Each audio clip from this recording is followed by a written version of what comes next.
Et c'est bien évidemment en compagnie de Lise-Laure Etia. Bonsoir Lise-Laure. Bonsoir Namouri. Coupe du monde de football 2026 au Canada, au Mexique et aux États-Unis, J-5. Les matchs amicaux se poursuivent avec une défaite aujourd'hui pour la Tunisie. Oui, 5-0, lourde défaite des Aigles de Carthage battus par la Belgique. Une deuxième défaite inquiétante après celle contre l'Autriche. Le sélectionneur franco-tunisien Sabri Lamouchi déclare assumer l'entière responsabilité de cette débâcle. Autre match amical qui se joue dans moins d'une heure, Brésil-Égypte. 10 nations africaines sont engagées dans cette Coupe du Monde 2026. À quel stade de la compétition arrivera-t-elle? On poursuit les pronostics, Lise-Laure. Oui, depuis les années 2000, il entraîne en Afrique tantôt des clubs, tantôt des équipes nationales. Écoutez l'analyse du sélectionneur suisse du Tchad, Raoul Savoie. Le Maroc, forcément, a un passé déjà avec cette Coupe du Monde, avec la dernière et cette demi-finale. Elle a ensuite fait un très beau parcours depuis. Le Sénégal a aussi montré beaucoup de qualité. L'Algérie vient de montrer en jouant contre les Pays-Bas qu'elle a aussi des ambitions. Enfin, toutes les équipes ont quand même une chance dans leur groupe d'abord, puis ensuite dans la suite du tournoi selon le tirage.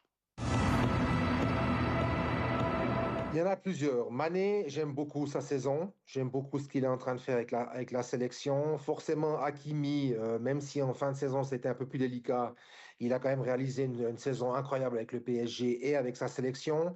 Donc il y a plusieurs joueurs, mais je dirais c'est ces deux-là pour le moment. Je crois qu'il est temps aussi pour l'Afrique d'aller un peu plus loin, peut-être déjà de jouer une finale. Le Maroc est passé tout près en 2022 au Qatar. Moi, je pense que oui, c'est jouable. Maintenant, une Coupe du Monde, on sait que c'est long. Il y a beaucoup de détails à gérer. Il y a des matchs qu'il faut absolument passer. Cette Coupe du Monde-là, en plus, il y a plus d'équipes un peu partout dans le monde. Donc, forcément, elle est plus difficile aussi.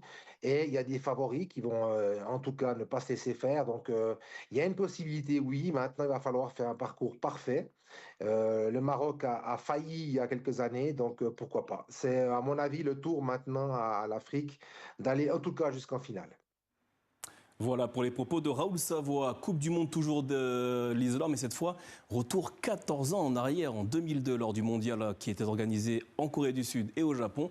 Et on revient sur la victoire du Sénégal face à la France. Oui, et l'ex-lion de la Teranga, Souleymane Camara, avait 19 ans en 2002.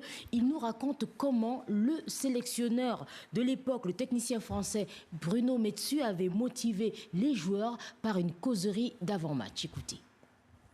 C'était impossible que l'équipe de France nous batte ce jour-là. Au pire des cas, ce qu'on pouvait faire, c'était match nul. Il y avait une télé et on se dit, bon, on va regarder des images de l'équipe de France. Et non, qu'est-ce qu'il a fait? Il a fait faire des vidéos, effectivement, de la population, la préparation, comment il s'est préparé pour la Coupe du Monde et les sacrifices qu'il faisait, tout ça.